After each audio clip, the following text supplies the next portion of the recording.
कभी कभार ऐसा होता है कि बहुत ज़ोरों की भूख लगी होती है लेकिन घर में खाने के लिए कुछ भी नहीं मिलता। तो उस टाइम के लिए जब दाल सब्ज़ी कुछ भी घर में मौजूद ना हो तो झटपट से ये रेसिपी बनाएं और अपना खाना एंजॉय करें। तो बिना देर की ये रेसिपी को स्टार्ट करते हैं। बिस्मिल्लाहिर्रहमानिर्रहीम, अस्सलाम वालेकुम, वेलकम टू तानीज़ किचन। कैसे हैं आप सब लोग? आज हम बनाने जा रहे हैं बहुत ही मज़ेदार और स्पेशल सी टमाटर की चटनी। उसके लिए मैंने पौधे के ऊपर से टमाटर तोड़ लिए हैं, पके पके और लाल लाल से। कितने मज़ेदार और फ्रेश टमाटर लग रहे हैं। और घर में उगाई हुई चीज़ का तो अपना ही एक अलग जायका होता है। यहाँ पर मैंने तमाम टमाटरों को अच्छी तरह से धो लिया था। फिर मैंने एक अदद प्याज ली थी, इसे भी मैंने छिलका उतार कर धोकर रख लिया। 2 मैंने मिर्चें ली थी, इन्हें मैंने धोकर रख लिया था। टमाटरों के ऊपर से पत्ते हटा लेंगे और इसके बाद इन्हें छोटे छोटे पीसेस में चॉप कर लेंगे।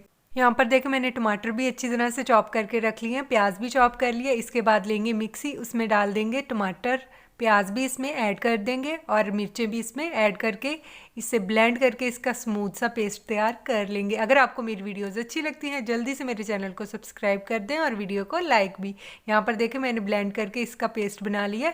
इसके बाद एक पैन में लेंगे 2 खाने के चम्मच कुकिंग ऑयल, फिर इसमें डालेंगे 1 खाने का चम्मच सफ़ेद ज़ीरा और इसे अच्छी तरह से रोस्ट करेंगे। इसे मीडियम टू लो फ्लेम के ऊपर 1 से 2 मिनट के लिए रोस्ट कर लेंगे, जब तक कि इसकी अच्छी सी खुशबू नहीं आने लग जाती।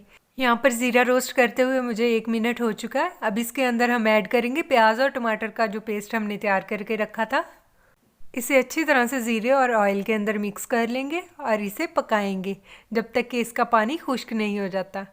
देखें, यहाँ पर मैंने इसे अच्छे से मिक्स कर लिया। अब इसके अंदर ऐड करेंगे पिसी हुई सूर्ख मिर्च आधा चाय का चम्मच, फिर इसके अंदर डालेंगे नमक 1 चाय का चम्मच। नमक आप अपने टेस्ट के हिसाब से भी डाल सकते हैं, जितना कि आपको पसंद हो। अब इन दोनों चीज़ों को चटनी में अच्छे से मिक्स कर लेंगे और इसे इतना पकाएंगे जब तक कि इसका सारा पानी खुश्क नहीं हो जाता।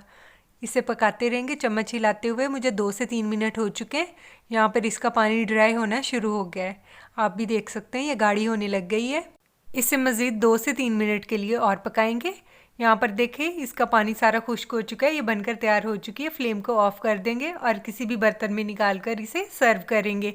आप इसे महफूज करने के लिए किसी भी एयर टाइट जार में रखकर 1 हफ्ते तक इस्तेमाल कर सकते हैं। फ्रिज में रखना ज़रूरी होगा और ये बहुत ही मज़ेदार बनेगी। आप कोई भी दाल सब्ज़ी चावलों के साथ भी इसे खा सकते हैं। जब कोई सालन मौजूद ना हो घर में तब भी आप इसे इंजॉय कर सकते हैं। वीडियो अच्छी लगी हो चैनल को सब्सक्राइब कर दें, वीडियो को लाइक कर दें। अपना बहुत सारा ख्याल रखिएगा। मिलते हैं नेक्स्ट वीडियो में। अल्लाह हाफिज़।